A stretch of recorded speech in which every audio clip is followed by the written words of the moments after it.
Well, Sean Gregory, senior sports correspondent for Time Magazine, did the article on Jalen Hurts, kind enough to let us behind the curtain here. Sean, good to talk to you.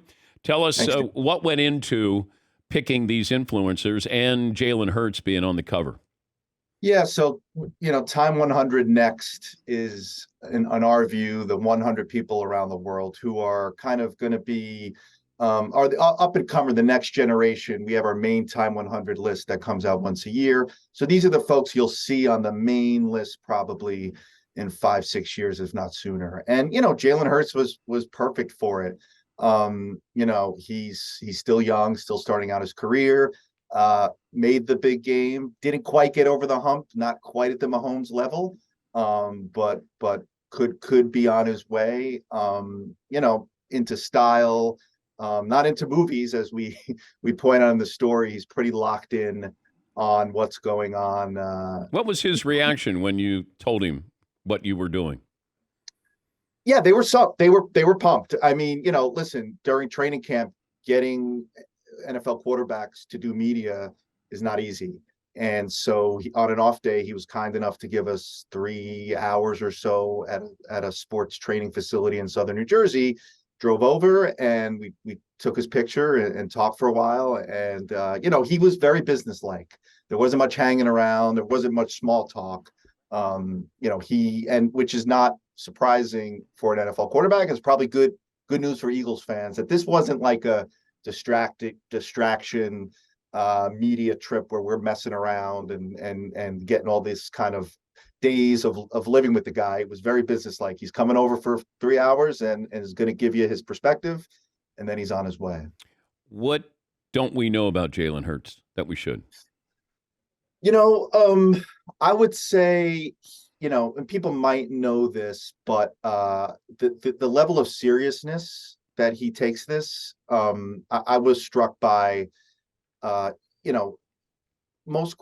most big quarterbacks are faces of the franchise, right? And they're on message. But Jalen was really, really, really on message, really locked in to a degree that was even unusual for the quarterbacks that I've dealt with. So he's super locked in. I mean, Philly might know this. He's very into cooking.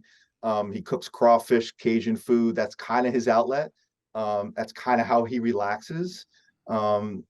And he also told me, and this didn't make the story. I asked him about the Jersey Shore, if he's hung out there and stuff. And, he's not hanging out on the boardwalk, but he said he caught a shark off the coast of the Jersey Shore a few summers ago, which I thought was pretty impressive. Yeah, I want a boring quarterback. I want a guy who is, hey, you know what he does that's really wild? He likes to cook Cajun food.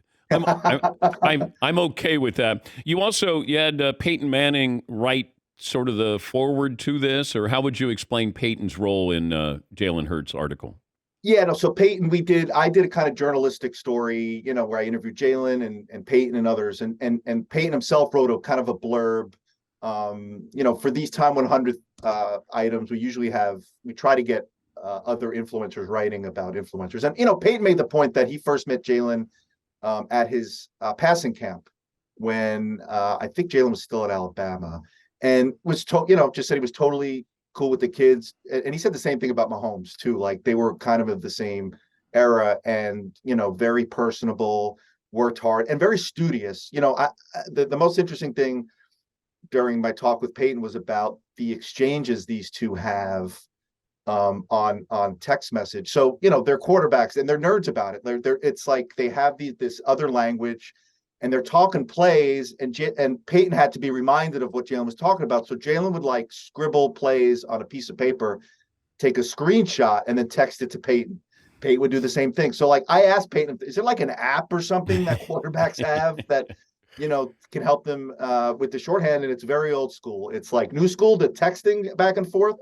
But there was this ongoing exchange this summer. In fact, the morning I spoke to Peyton for this piece, he happened to get a voice memo from Jalen Hurts that morning, an hour before Peyton and I spoke, by chance, asking him about, what do you do in the red zone during this and that? Because Sirianni, their head coach, I think worked with Peyton in Indianapolis or Denver, I forgot. But yeah, so there's a tie there. And so, Eagles fans should know he's being super curious, super studious about the craft of quarterbacking, which might be dangerous for the rest of the league. He didn't play great on opening day, but the Eagles pulled it out. His record as a starter is unreal.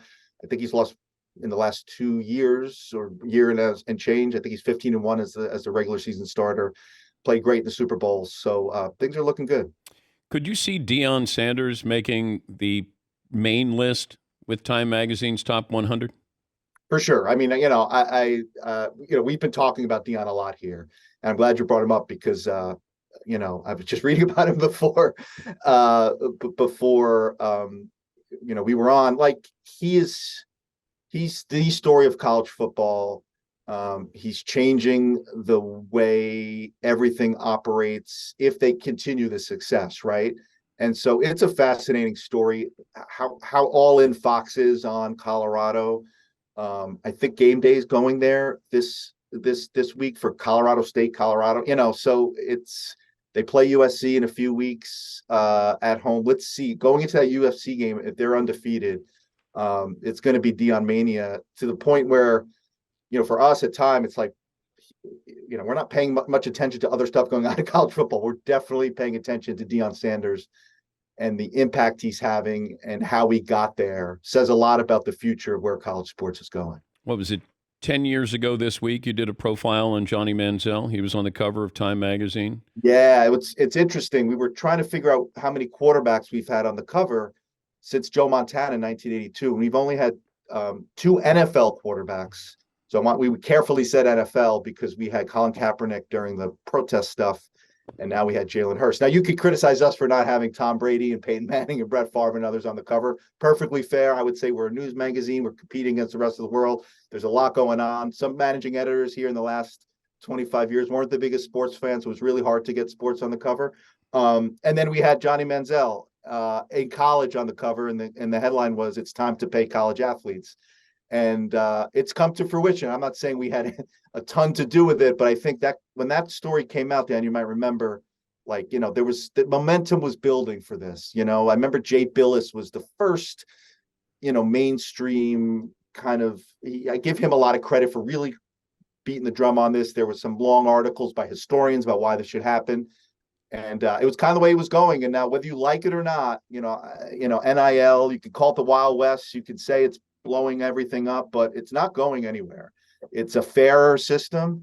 It's a system that the coaches don't love, administrators don't love, but the players didn't love the old system where they weren't able to get anything. Mm-hmm. So there's no going back on this at all. And Deion kind of epitomizes all of that.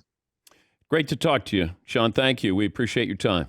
Anytime, Dan. Good talking to you. Sean Gregory, senior sports correspondent for Time Magazine. Jalen Hurts is one of the cover stars of this, the next generation of stars.